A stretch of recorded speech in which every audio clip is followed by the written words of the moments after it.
نبی پاک صلی اللہ تعالیٰ علیہ وسلم نے حج ایک فرمایا، قربانی حضور جس دن مدینے آئے اس وقت شروع فرمائی، اور ہر سال حضور قربانی دیتے تھے، ہر سال دو جانور ذبح فرمائے۔ یا رسول اللہ صلی اللہ تعالیٰ علیہ وسلم، دو کا کیا مقصد فرمایا؟ ایک میری طرف سے، ایک میری غریب امت کی طرف سے۔ یا رسول اللہ صلی اللہ علیہ وسلم کس طرف سے فرمایا؟ ایک میری طرف سے، ایک میری امت کی طرف سے۔ کبھی فرمایا ایک میری طرف سے، ایک میرے اہل بیت اور میری امت کی طرف سے۔ دو جانور حضور نے ذبح فرمائے، اور پھر میرے حبیب پاک صلی اللہ تعالی علیہ وسلم کے غلام مولا علی شیر خدا، ابن ماجہ کی روایت ہے، حضرت علی شیر خدا فرماتے ہیں کہ نبی پاک علیہ الصلوۃ والسلام دو جانور ذبح کرتے تھے۔ خود حضرت علی کی جب باری آئی تو انہوں نے بھی دو فرمائے، تو صحابہ نے پوچھا کہ علی دو کیوں، دو کس لیے؟ تو حضرت علی رضی اللہ تعالیٰ عنہ فرمانے لگے مجھے میرے حبیب نے وصیت فرمائی تھی کہ علی تو نے دو کرنے، ایک اپنی طرف سے کیا کرنا، ایک میری طرف سے کرنا، تو میں ایک اپنی طرف سے دیتا ہوں، ایک اپنے نبی پاک کی طرف سے دیتا ہوں صلی اللہ علیہ۔ دو جانور۔ آپ لوگوں نے سنی ہوئی ہے یہ بات کہ مہینہ مہینہ کھانا نہیں پکتا تھا حضور کے گھر میں۔ حضرت عائشہ فرماتی ہیں 3 چاند اور 3 سورج اکٹھے کبھی نہیں دیکھے جب ساتھ روٹی بھی کھائی ہو، یعنی 3 دن مسلسل کبھی کھانا نہیں کھایا۔ قربانیاں کتنی دی بولیے؟ حضرت علی شیر خدا کا مکان کوئی نہیں اپنا، کوئی گھر نہیں بنایا۔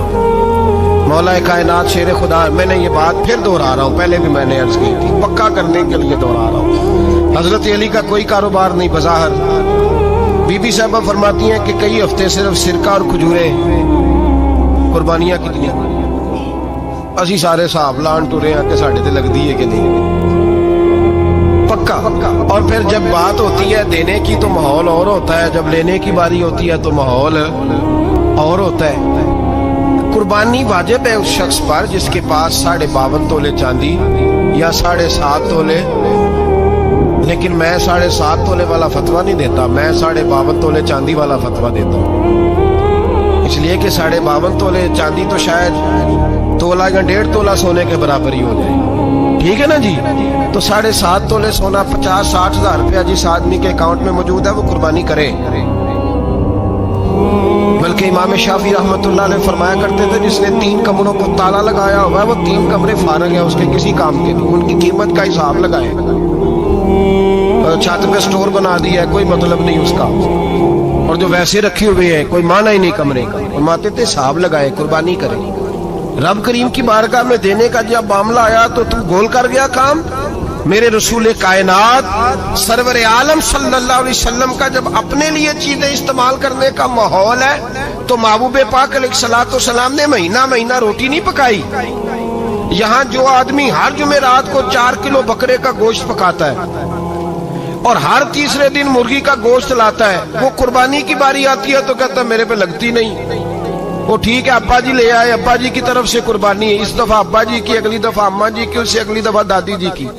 او خدا کے بندو، جس آدمی کے پاس پیسے ہیں پہلے اپنی قربانی واجب ہے۔ میری بات کی سمجھ آ رہی ہے عزیزوں کو؟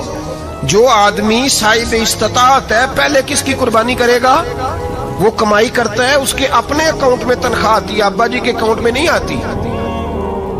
اس نے اپنا بینک بیلنس چوری بھی رکھا ہوا ابا جی سے۔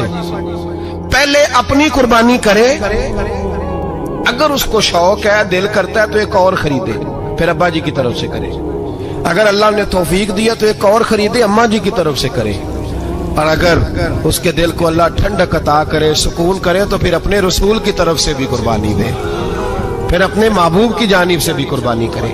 نبی پاک صلی اللہ تعالی علیہ وسلم نے ہر سال 2 قربانیاں دی، 10 سال، کل کتنی ہوگی 10 سالوں میں بولیے؟